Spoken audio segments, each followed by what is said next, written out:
से महिमा कितनी गाऊं, जग में कीर्ति रोज गवा, अहंकार कर सोचा रावण। पृथ्वी पर हलचल मच जाए, किया तपस्या भारी रावण।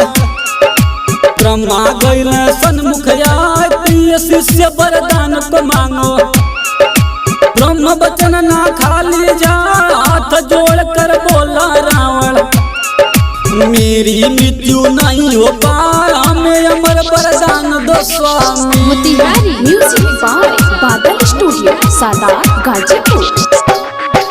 बात ध्यान से सुनो ये रावण, सत्य की राह लियो अपना, आज तक ना कोई अमर है। जा रावण तू अमर हो जाए, बस नाभि में कोई न मारे। नाभि तेरी अमर ना पाए, राज को राज तू रहने देना। किसी को तुम नहीं दियो बता, मेरी बात को याद तू रखना। आशीर्वाद में सदा सहाय, कर पाकर के घर जा रावण। जग में कीर्ति मोर गवाए, अजय अमर कर दिए स्वामी। Presented by Badal film production. किया युद्ध जब भारी रावण, राह अधर्म पे चलता जा, इंद्र देव पर किया चढ़ाई। इंद्र लोक लिया अपनाए, मंदोदर को हुई है चिंता। पति बता मोर व्यथा न जा, श्री विष्णु से जाकर बोली। प्रभु मोर सिंदूर लियो बचाए, पाप या धर्म के मार्ग पे चलते। ध्यान प्रभु जी दो भटका, आपकी लीला कोई न जाने।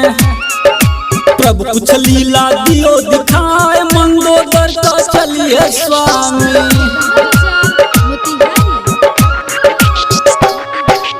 वन में निकला शिकार करने, दूर दूर कुछ नजर नया, हरि की इच्छा हरि जाने। घने वन में बढ़ता जा, जोगी की नजर पड़ी है। संपाति जटायु भाई, भूखे मारे तड़प रहे हैं। चोच में रावण को लिए दबा, पारी पारा निगल रहे हैं। रावण अमर निगल नहीं जाए, कई वर्षों तक बीत गया है। मंदोदर गई तब घबराए, लौट घर न आए स्वामी।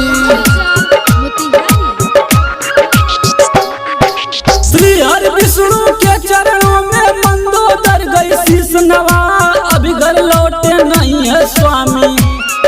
स्वामी का पता दियो बता, गए साथ में लेके विष्णु।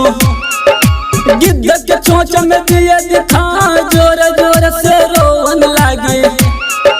प्रभु स्वामी को लियो बचा, तब प्रभु बोले छोड़ दो भक्तों।